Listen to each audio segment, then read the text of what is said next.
Welcome, everyone, candidates and participants, and welcome on behalf of our organisations sponsoring this event. I'm representing Tasman Climate Forum, which is a community-based organisation working on urgent response to climate change. And so we're eager to understand candidates' views on that very large topic. I'll ask Scott to introduce himself. Good evening, everyone. My name's Scott Burnett, the Top of the South Manager for Forest and Bird, New Zealand's oldest and largest conservation organisation. We seek to be a voice for nature, and my role in the advocacy team is to try to speak for nature in the decisions that are made in local government and nationally. Great to be here, and yeah, thank you. The other organisation in this collaboration is Tasman Environmental Trust, which is a collective of mainly conservation organisations. So, welcome to Trindy Walker, Brent Maru, and Karen Fernyhoe. The fourth candidate, Dave Ross, is unable to join us. So voters listening, you'll be electing 3 people for this ward. And if you like what you hear from the 3 people in front of you, we encourage you to tell your friends and family about them. Now, each candidate was given 3 preset questions, and we'll address their brief responses to these questions first, and then we'll move to audience questions. For the questions from you, the listeners, we will ask you to write them into the Q&A column that you'll find. Now, if your screen is like mine, down at the bottom, you will have a circle with 3 dots saying more. And if you press that, you'll see one of your options is Q&A. And that's where you write your questions. And we will scan the questions and hope to get to as many as we can. There are rules for this evening. And the number 1 is respect and courtesy from all to all. From us, you can expect fairness in giving airtime. We'll be fairly strict with this, both with candidates and with participants asking questions. So the candidates will get a maximum of 2 minutes to respond to questions. And participants will get about half a minute to ask a question. We'll also take the liberty of stopping you, candidates, if you stray from the subject of the question. All candidates will have an opportunity to respond to each question, but you can say if you have nothing more to add, if you wish. We'll vary the order in which candidates respond, so nobody goes first and last all the time. So we'll get right on to the questions because we have a pretty limited time, and I hope that we can keep up the pace and get through a lot of questions. So question number 1 is, could you list actions that you would prioritize to protect? Oh, I asked Scott to lead off with question number 1. Sorry, my mistake. Great, Guns. You go, Scott. Okay. So question number 1, could you list actions that you would prioritize to protect and restore nature in our region? And starting with you, Trindy. First up. Good, thank you. In the aftermath of recent weather events, plant and reinstate more riparian vegetation margins, invest in replanting of willows. These will in time reduce erosion around riverbanks, but willows do need to be maintained. The approximate 6,000 hectares of forestry that sustained damage, replace that with native forests. The environmental impact of silt and sludge going into our estuaries, killing marine life. The ecosystems must be valued and the damage to them addressed. Business as normal can no longer be the norm. There needs to be a clearer transition between forestry management practices. Thank you. Thanks, Trindy. And now over to Brent. Thanks, Scott. It's really hard to follow Councillor Walker, isn't it? I guess for me, it's probably more simplistic. And last year we signed up to the Tasman Climate Response Resilience Strategy and Action Plan. And I guess in the role of a governor and part of one of 14 people to make decisions around the table, policy and practice is really important. So as part of the existing councillors, we've signed up to that, so I fully endorse it, and I also accept that it probably didn't go as far as many people wanted. But in terms of our staff, we have a committed team of staff, and I guess Jobs for Nature was one of those significant investments where council can partner with government funds and actually get things done, like the replanting on waterways and things like that. So I guess I don't have specific actions other than I'm really clear in terms of my role as governance, and it's about making good decisions. It's about setting good policy and framework and empowering our staff to go out and maximise the opportunities to get those sorts of things done. So certainly just wanted to acknowledge the work of Rob and his team in doing that for the last 5 years. So I guess that's my answer. There's not a specific, but in terms of the role, we have a climate response and resilience strategy plan in place. Our role is to now empower that and to empower our team that do the work behind that. And over to you, Karen. Cool, thanks, Scott. So some of the ideas that I've thought about in a direct relation to protecting and restoring nature here would be to continue funding all of the monitoring, so monitoring of the air quality, the land, and of the water. And this can help us make sure that our waterways stay fresh and that they stay pure for everyone who's using them. Another thing I'd like to do is strengthen some of the collaboration that we have already with our catchment collectives. This can help with our waterways and improve pest control. Working with somebody like this can kind of take some of the politics out of it, and it can kind of just bring farmers and conservationists to a table in a more constructive way. And then this is quite specific and quite niche, but I know especially where we live, roadside spraying has been something that a lot of people have been bringing up and wondering if it's something that we could maybe start to move away from. I don't know if we could look at moving away from some of the toxic chemicals. I don't know if we could have more of a personal approach where people want to take more of a personal approach. And that's just, I've started keeping bees, and so I'm a little bit more aware of the stuff that we're spraying around. So that's a very specific kind of response to that one. Thanks. Great. Thanks, Karen. Did I take over then? Yeah, well, I'd just like to comment that protecting bees is pretty major. So question number 2. Could you list actions that you'd prioritize that would reduce Tasman region's greenhouse gas emissions? And I will go first to Brent for this. Thanks, Joanna. I guess one of the key things also we've done this term is we've renewed and readopted the joint waste minimisation plan with Nelson Tasman. So there's some key strategic outcomes in terms of how we reduce our waste. But I don't believe that council own that problem. So that the problems that's with our consumers and us individually in terms of what we buy and the packaging waste that comes from that. But so in terms of advocating and promoting and actually just raising awareness in terms of reducing the waste that we all individually make. But I'm really strong on that as all of us, not just the council function.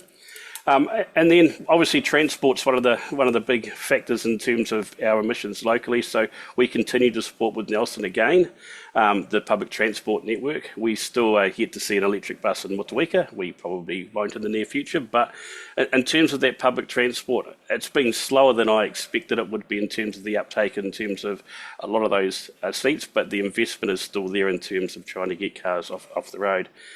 And then again, in terms of those actions, it's about partnerships. So I know the Tasman Environmental Trust and the partnerships through there, and partnering with other people to advocate and to, I guess, promote that reduction, because it is all of our responsibilities. And council has some key levers that can pull, but it's about the community as a whole being involved in reducing that. So I guess waste minimisation, transport, and partnerships with other organisations. Thank you, Brent. Now to Karen. Thanks, Joanna. So pretty similar to what Brent has just mentioned, my top priority is definitely the transport. I know it's a really big cause for emissions in our district. And so this could be, trying to increase the frequency of the e-bus, which I guess also depends on encouraging people to actually use the e-bus and to kind of encourage using that. And maybe having some additional times for this could work. Just a thought on that one. Also, another thing which is interesting to me is looking at some shuttle services between communities. It can help connect people who are a bit lonely or don't have transport options. It can reduce emissions.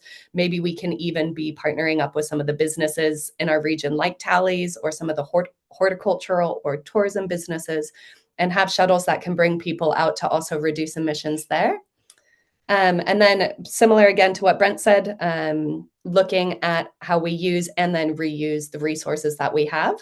So big kudos to the Repair Cafe already. So that's nod to you, Joanna. Secondhand Sundays, composting workshops, all of that we need to kind of support and keep growing in our community, I would say. And then also looking at businesses who can share some resources, supporting organizations like Weka Pickers, who are already looking at construction waste and some of the construction recycling we can do. And just, avoiding creating more and just using what we already do have. Thank you, Karen. And Trindy. Thanks, Joanna. It supports initiatives such as the Hope School Carbon Cycle compost boxes, focus on sustainability and climate education, and community engagement through programs like the Garden to the Table produce. Get more schools signed up for the Enviro Schools program. Encourage native tree nurseries at schools, at preschools, around community gardens. Collaborate with the Tasman Environment Trust, and it's lovely to have them on board tonight. The Waimea Inlet Forum, catchment groups that keep Motueka beautiful, the keep Richmond beautiful groups. Continue to support in the development of public transport. Continue to support the Nelson Tasman Community Transport Trust, advocate for carpool and encourage rideshare options. Thanks. Very good. Thank you very much, Trindy. I must say, all of you candidates are absolute heroes of succinctness. You're getting a lot of content in a little time, which is very, very good. Over to Scott for question 3. So for question 3, what are some actions that would reduce the impact of climate change on humans and the rest of nature in the Tasman region? And we'll start this time with Karen. Cool. Thanks, Scott. I think one of the first things we would need to do, which is already being done, so continue to look at assets in risky areas. So maybe looking at expanding some of our hazard areas based on some of our latest data to avoid risky new developments. Keep future-proofing our infrastructure. Preventing is easier than a cure, so maybe we need to focus on strengthening some areas of infrastructure and start withdrawing from others that are going to continuously be hammered. I do think TDC's already done a good job sharing information about the coastal hazards.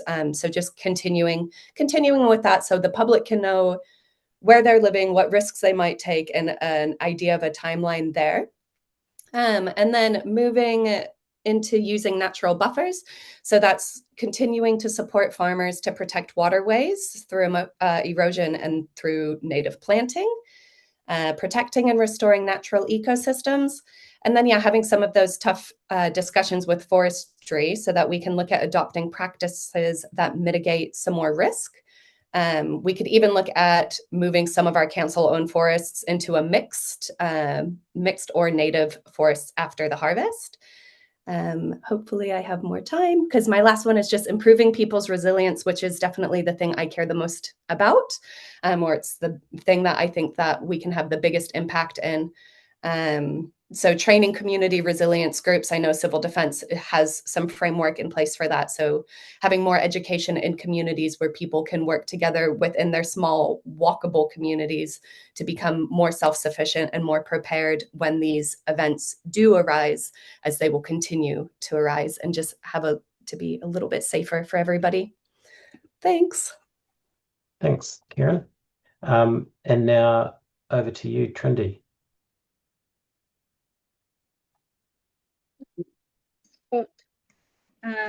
So reduction for me is around including waste reduction, reducing methane emissions. For example, cows eating seaweeds. Personally, I buy through secondhand shops.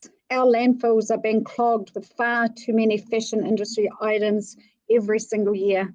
We need to live with less, using our resources carefully and intelligently. Reducing emissions with initiatives such as the curtain banks, because warmer, healthier homes require less heating, less electricity.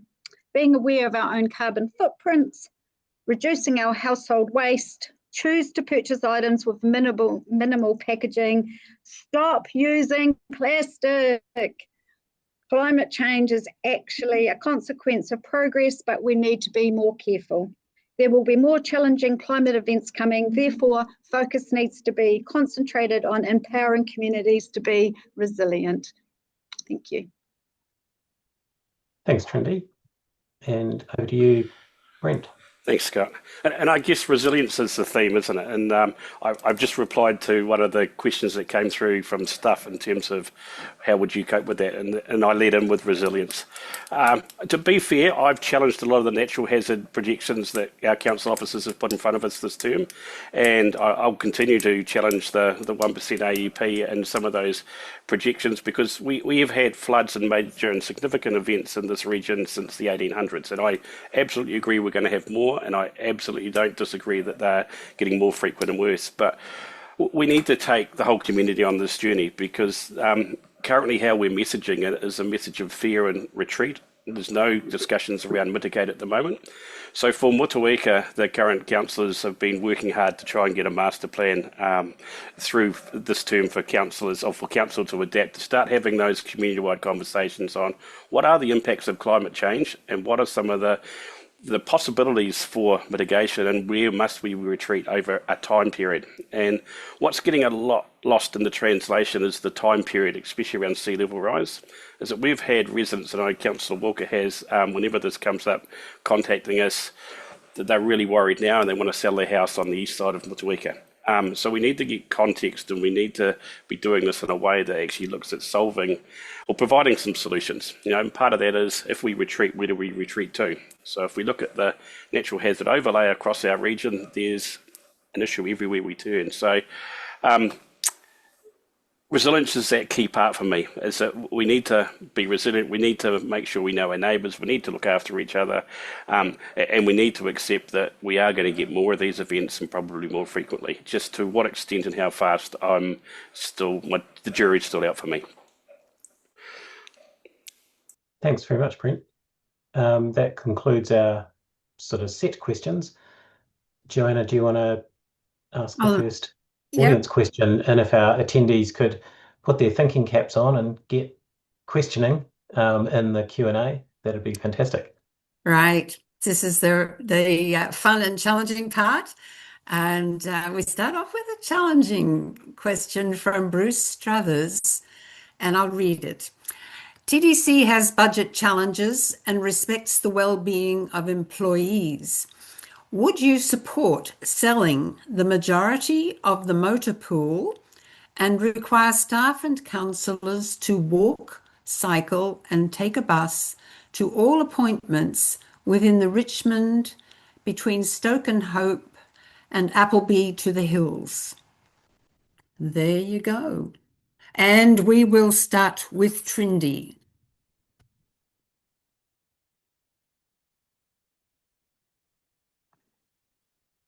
Thanks, Bruce, for your question.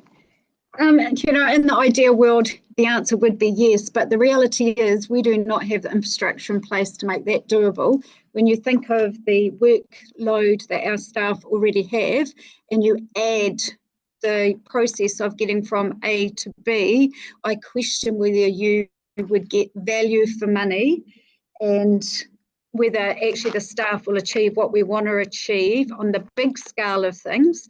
So ideally, yes, but reality for me is no. Thank you, Trindy. And now we go to Brent. Thanks, Joanna. Thanks, Bruce. So I guess out with the answer first, no. One of the challenges for Motueka, if I was walking, Bruce, it might take me a wee while to get to Richmond. And I guess I say that in jest, but the importance of being in the chamber when decisions are being made and to be part of debate and workshops and face-to-face, as it is with our ratepayers, is really important. And I actually encourage our staff to go out of their office and interact with our ratepayers rather than just a phone call or by Zooming, because I think face-to-face is an art we are losing. And it is all about relationships. So sorry, it's a no from me. Thank you, Brent. And now to Karen. Yeah, interesting question, and thanks for it. I think that there is room there to incentivize when people can carpool or walk or take a bus or take a bike, but the idea of it being a requirement, I think, is not practical at this moment. As Trindy pointed out, the infrastructure isn't there. People live different chaotic lives if people are taking their kids to school before moving into council, or as Brent said, if they need to be going out for appointments, we still need to have some sort of option for them. So that full blanket requirement I don't think would work, but definitely incentivizing people who do come into work through emission reduction pathways, be it biking or carpooling, I think could be a good way to maybe look at encouraging some more of that. Excellent. Over to you for the next question, Scott. Thanks, Joanna. I'll ask one from another person this time, Benjamin Walsh. There is a lot of climate change denial in our community, unfortunately. What do you think are the best approaches to bring people on board? And we'll start with you, Brent. So how do we engage and get people on board with? Yeah, thanks, Scott. I guess like everything we engage in, there's a lot of acronyms, there's a lot of technicalities. I guess just plain English conversations, and preferably plain English conversations face to face. So for every bit of fact, there's another 3 bits of information that challenges that fact. And you could probably half group me in a climate change denial. Like, I absolutely accept it's changing. To what extent and how fast is the bit I guess I push back on often. So I guess I just need simple, clear, factual information over a long period of time, and to look at it as a how can we mitigate, or what can we do in terms of what's the positive parts that we can do that will make things better for people. So the quickest way to turn people off is just to give them all the bad news that in 100 years' time, 1% AEP is going to put half of Motueka underwater, full stop. So the conversation needs to be broader in terms of these are the challenges, what collectively can we all do to address those challenges and work together. So it is about conversations, and many conversations. That's great, Brent. And now over to you, Karen. Cool, thanks. Really interesting question. I know I live in the Valley, so I've heard quite a few of these conversations, and I've been a little bit surprised at some of the things that I've heard and some of the thoughts that I've heard. And I'm not entirely sure what the answer is, especially when it comes to full climate denial and kind of moving into a conspiracy realm. I'm not sure what the answer for that one would be. I do think that having more education around everything is necessary, and more transparency about what the district is doing to prevent some of these issues or to mitigate some of these issues. And then I guess, yeah, relying on some of the data and some of the facts, educating.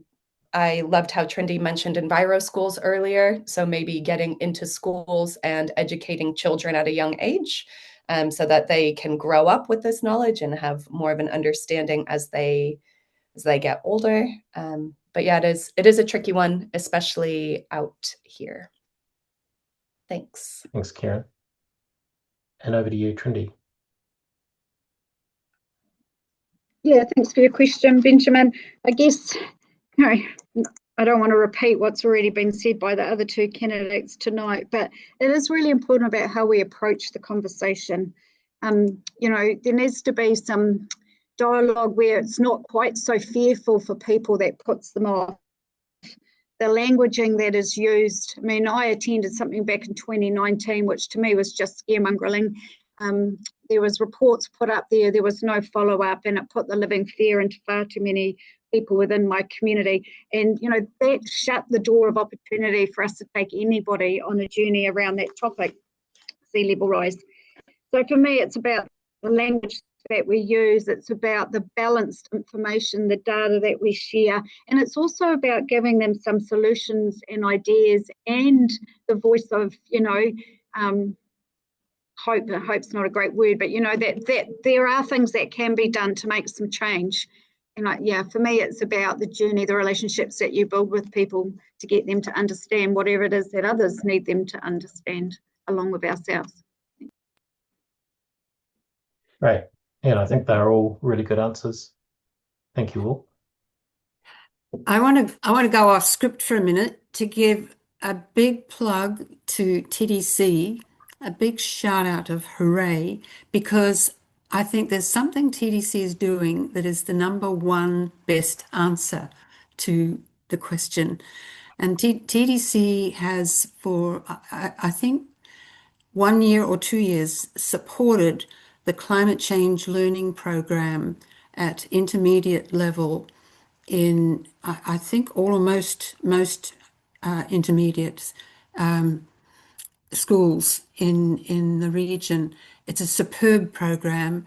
The kids are enormously enthusiastic about it, and the content is just right, and it leaves them vibrant with hope and determination. So just I can't say enough about it. I think it's one of the best things TDC has ever done. And Nelson picked it up from TDC. Hooray. Okay. I have another Bruce Struthers question. House construction, a home at a time, creates considerable waste and requires significant motor transport. Would you support recycling the Eves Valley sawmill plant to become a tiny home manufacturing facility? Okay, we start here with Karen. You haven't had any time, you three, to consider this original idea, but give it a go. Thanks, Joanna, and thanks for the question, Bruce. I immediately, my first thought coming out is absolutely, yes. That also is with the understanding and knowledge that I'm sure that there are a lot of processes that would have to be in place and a lot of questions that would have to be asked and a lot of tape to kind of cut through. But I love the idea of recycling materials, and I also am supportive of tiny housing and community housing wherever possible.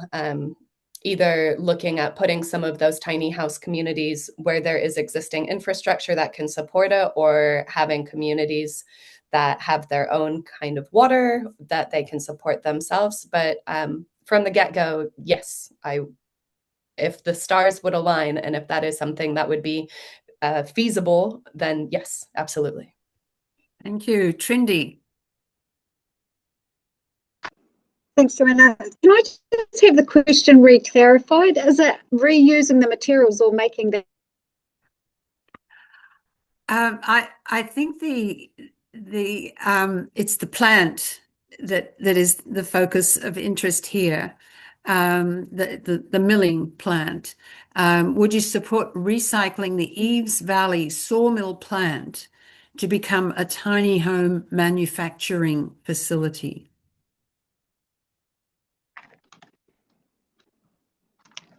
So if you're going to recycle the product that was the plant, so the sawmill equipment, then yes, that's a yes for me. The bigger picture for tiny homes is actually getting them consented and being put in the appropriate places within the community. We're manufacturers already around our local area, and they all have the same challenges. So yes, if it's into recycling, reusing that site, but be mindful that it's not a straight, clear-cut process, sadly. Nothing ever is, right? Thank you, Trindy. And now to Brent. Yeah, Bruce, if you've got Graham Hart's phone number, I think some of the most gutting news that we were delivered was the closure of Eves Valley Sawmill. So if there's anything that we can recycle or reuse, or in fact just allow somebody else to buy it off Carter Holt Harvey, I would absolutely support that, because the impacts are beyond climate change in terms of Nelson Tasman. The impacts economically are horrific, and not only 142 jobs we will lose, the significant part of income and economic development throughout the region. So if you've got an into doing that, I'd prefer to see it as a sawmill still, because those logs are simply going to make it on our roads, then be shipped out of the region. I'd rather see it processed locally. But Thank you, Brent. And you got a pretty enthusiastic answer there, Bruce Struthers. Over to Scott for the next question. Yeah, so I'm going to selfishly ask a question of my own this time around. And the question is, our biodiversity is on the back foot across the world. There's the threat of there's climate change pressures, there's reducing habitat, there's here in New Zealand, there's predation from introduced species, sedimentation, all of these sort of impacts that are, just keep stacking up against our native biodiversity. If you could make one thing happen on council to improve things for our native wildlife, what would that one thing be? And this time we'll start with Trindy.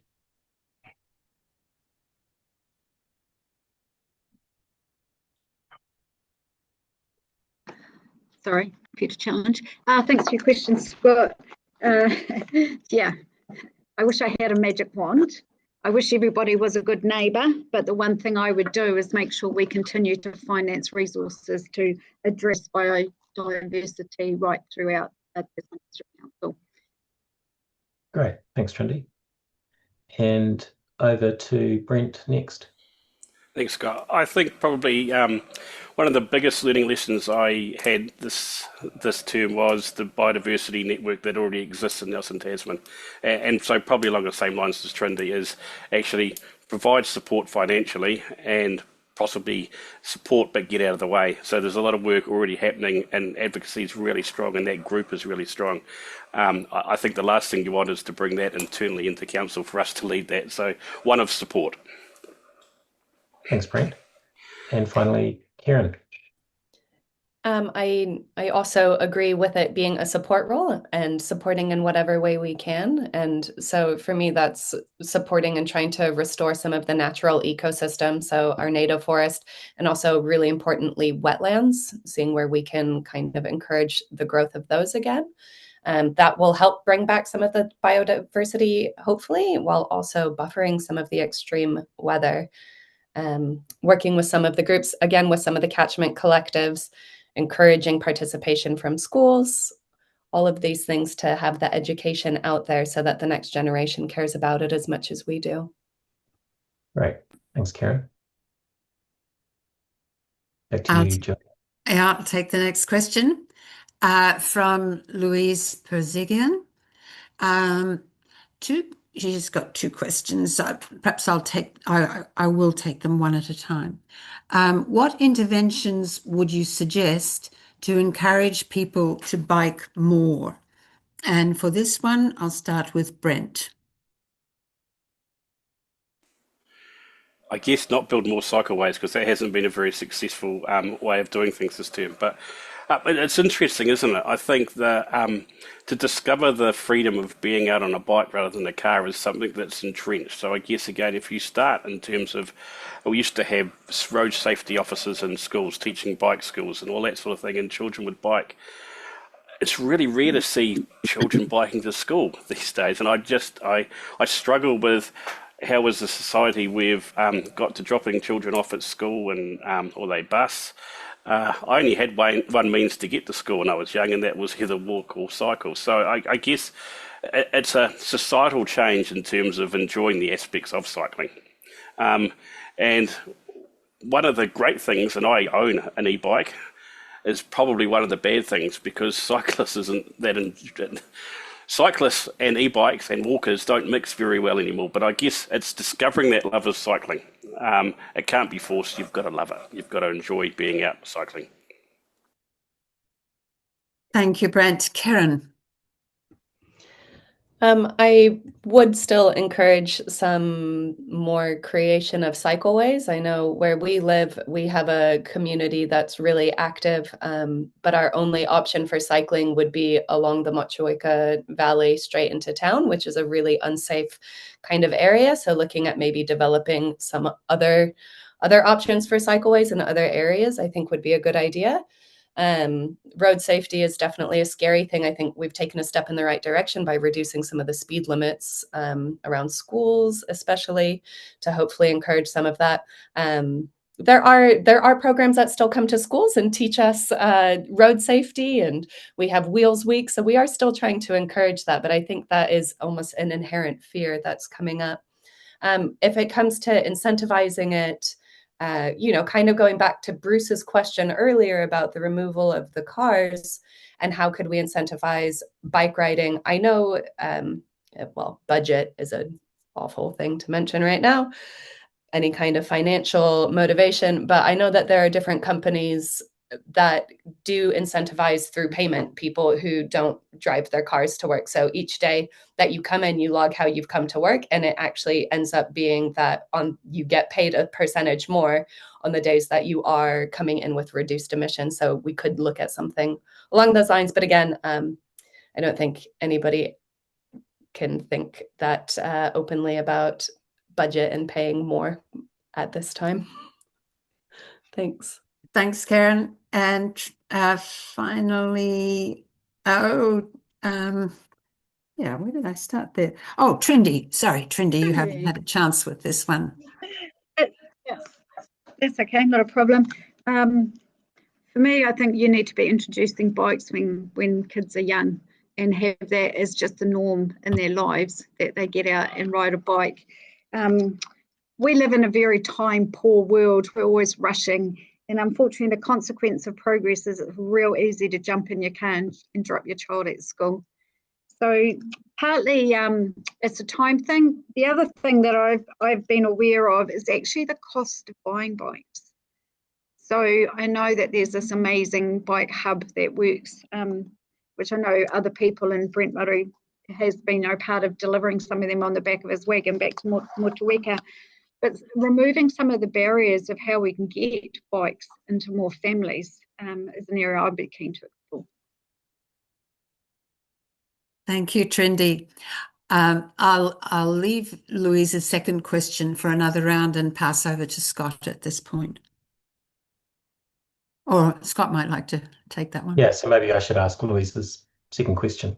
Yep. And this is for Karen first up.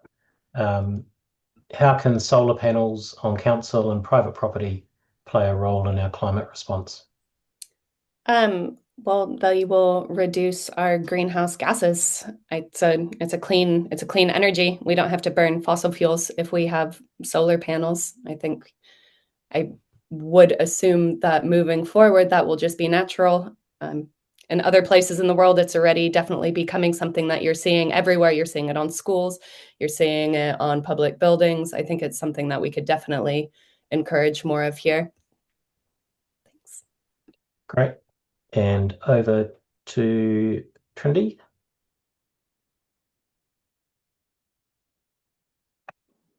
Yeah, great question. Thank you for that. You might be aware, or you may not be, that there are quite a few council buildings that do have solar panels on them now, and it is becoming part of the norm of how we move forward. And I do agree, it's clean energy. And maybe for every new build, it should be incentivized to actually put solar on as an option or a need to have. That'd be great. Thanks, Trindy. And over to you, Brent. Thanks, Scott. Yeah, Motueka Library is a great example in terms of how visually you can see the impacts and the benefits of solar energy. So you can actually log on and track the positive bits that feeds into the grid. So I guess, like Trinity said, it is more common than not common for council builds to certainly consider solar panels. And it makes sense, or more sense now in a private build in terms of that long-term investment. So it's a win. Yeah, so absolutely solar panels on council or private property will play an absolute key part of some of the climate response. Great. Thanks, Brent. And over to you, Joanna. Righto. Back another question from Louise Persegian, and it's a fairly challenging one. And here we will start with Trindy. In your opinion, would trains be a suitable public transport mode for our region?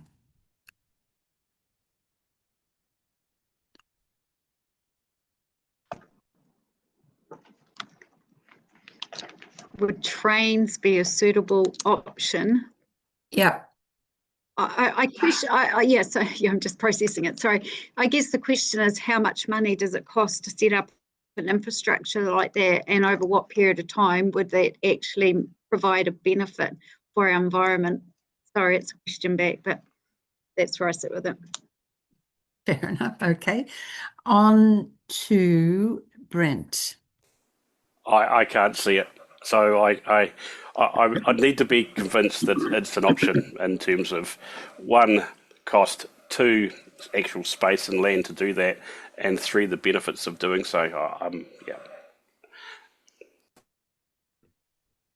Okay. And finally, Karen. Yep, thank you for all three questions. It's good that someone's asking questions. It's keeping us going. But with trains, my initial gut reaction for that is no, probably not. I think that we should definitely be encouraging people to try just the e-bus first. I mean, that's already going in and out of town with empty seats, and then the amount of money in the infrastructure and the potential impact on the natural environment to build train tracks through anyway. I don't see that as being a very viable option. I think we should continue with what we have and continue to encourage people to use the e-bus that we already have going. Thank you very much. Over to you, Scott. And I think that there's only. I think we've run out of audience questions. I actually have one in my head from Jack Santa Barbara, and he's ill tonight and unable to participate, and it verges on an area that a couple of you have expressed sort of distaste for the more. Oh, I'm so sorry. I've just got to. Sorry about that. Recovering from a cold. Onto the more difficult or problematic aspect of dealing with climate change. However, councils do need foresight among their, I mean, they do need to be looking ahead and thinking what's coming at us. So here's the question. What's your understanding of the impact on humans and other species of our region exceeding 1.5 degrees centigrade of warning? The impact on our region, humans and other species, of exceeding 1.5. And this will go to Brent first. I guess that's one of the challenges, Joanna, is I'm not sure I have a total understanding, but I certainly know that in many parts of our country and our globe, we'll see a sea level rise that will mean that where we currently inhabit, we won't be anymore. And in terms of the atmospheric impacts, I'm not sure, but I guess the honest answer is I'm not a heck of a sure what that is. And yes, councils need to look long term, but we're often forced to also look short term in terms of what will that be in terms of a cost impact and how will we fix that. So I certainly have seen different things, but I'd really love to have more clarity around what they actually are. Right. And next to Karen. Thanks, Joanna, and thanks to Jack. Well, we're definitely going to be seeing increased rainfall, and especially in prolonged events like we've just seen in June and July. Rainfall is definitely going to vary. Another thing that we'll see are bigger swings. So yes, sometimes we'll be completely inundated with rain, but then we're also going to switch and flip back into heavier drought. The weather patterns are just becoming more and more predictable, and it will become more severe. So yeah, increased likelihood of rain, flooding, and increased likelihood of drought, which then also increases fire risk. Again, that's moving into some of the resilience strategies and just being prepared and aware and able to talk about the fact that this is the reality, and the reality is already knocking on the doorstep. Thank you, Karen. And finally to Trindy on this question.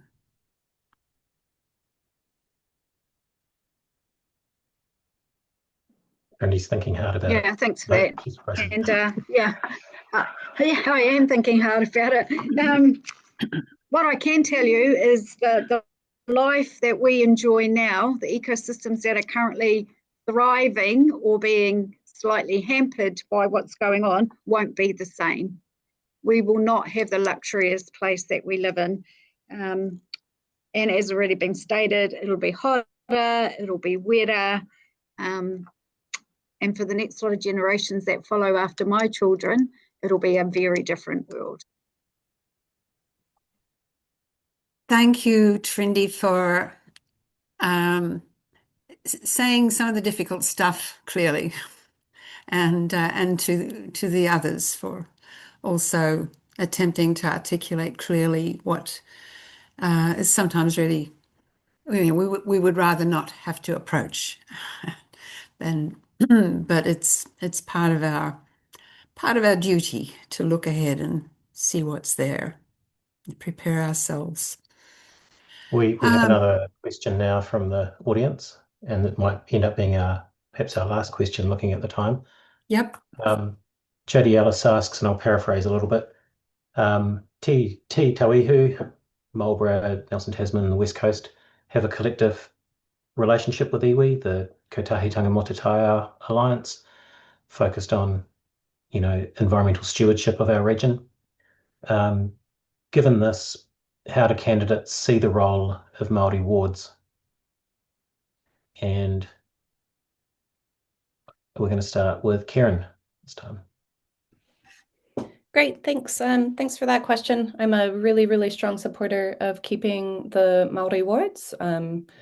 I think that there are many different reasons that we can support bringing them. One of them is representation. One of them is upholding principles of te titiri, and just bringing both voices of the people of New Zealand together to the table. And then we can also start looking at adopting some of the beautiful Māori practices like kotahitanga, think definitely listening to a people who value their land, value their resources, very, very supportive of the Maori wards and keeping it.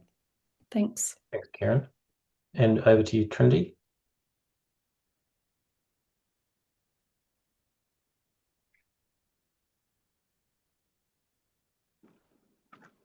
Hopefully you can hear me. Okay, so the Tasman district is one of the oldest settlements in New Zealand where immigrant and settler families have integrated during the past 185 years. There continues to be a so-called Maori voice represented in council decision-making. Colour-blind politics unifies us all into a commonwealth for the good of all. Thank you, Trindy. And over to you, Brent. Yeah, thanks, Scott. I guess I'm a little bit confused on the question because the Māori wards and iwi representation in terms of environment issues are two different things. So as the three of us are running in Tasman in the Motueka Ward, we will be voted on by the constituents on the general roll. The Māori ward candidate would have been voted on through for the voters on the Māori roll. So that's saying that Trindy, Kieran and I represent every views of the general electorate. The poor Māori ward candidate will at times be disagreed with by iwi, won't have the views of all iwi, so I feel for them. So I'm confused over the question. So should we learn from the environmental practices and stewardship of Māori? Absolutely. How that ties into the collective and the Māori ward seats, I'm not sure, but I'm certainly a supporter of the Māori ward seats. No, that's great, Brent. Thank you. You've answered two different questions there, which is awesome. And I think this kind of brings us to the end of our evening. I'd like to first thank everybody who attended and those who will later watch the recording online. Your engagement's really important.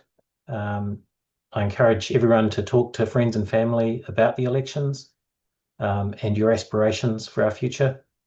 Things will get better if we make active engagement in these things that affect our shared future and normal behaviour.